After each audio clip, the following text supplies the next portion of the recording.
গত জানুয়ারিতে অস্ট্রেলিয়া সফরের পর আর টেস্ট খেলেননি পাকিস্তান। সাদা পোশাকে লম্বা বিরতির পর বাংলাদেশের বিপক্ষে মাঠে নামছে দলটি। ২১ আগস্টের এই সিরিজের আগে নিজেদের কিছু সমস্যার কথা তুলে ধরেছেন পাকিস্তানের অধিনায়ক শান মাসুদ।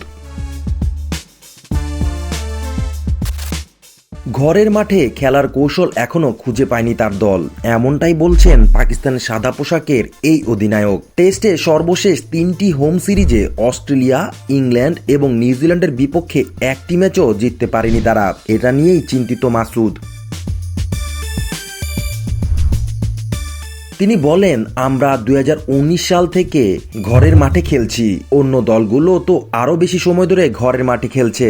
নিজেদের মাঠে আমাদের কৌশল কি হবে সেটা এখনো আমরা ঠিক করতে পারিনি। একেবারে সত্যি কথা যদি বলি, ঘরের মাঠে যেহেতু ভিন্ন ভিন্ন দলের সঙ্গে ভিন্ন ভিন্ন সময় খেলেছি, আমরা এখনো নিজেদের সেরা কৌশল খুঁজে নিতে পারিনি, যে কৌশল আমাদের ব্যাটিং, বোলিং ও আমাদের খেলার ধরনের সঙ্গে যায়। এই কৌশলটা আমাদের খুব দ্রুতই খুঁজে বের করতে হবে। দল হিসেবে জিতবো কিভাবে সেটা জানতে হবে। কোন কন্ডিশনে আমাদের সঙ্গে বেশি মানানসই, কিভাবে শুধু লড়াই করা চিন্তা নয়, কিভাবে প্রতিপক্ষের আমরা চালকের আসনে বসতে পারবো সেটা ভাবতে হবে।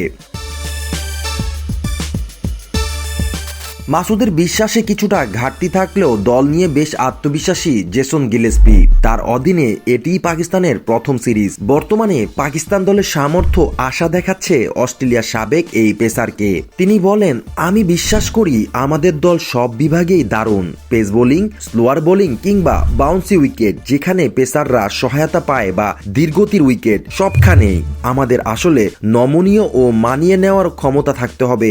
আমরা কিভাবে খেলতে চাই তার একটা পরিকল্পনা নিশ্চিতভাবে দ্রুতই পেয়ে যাব।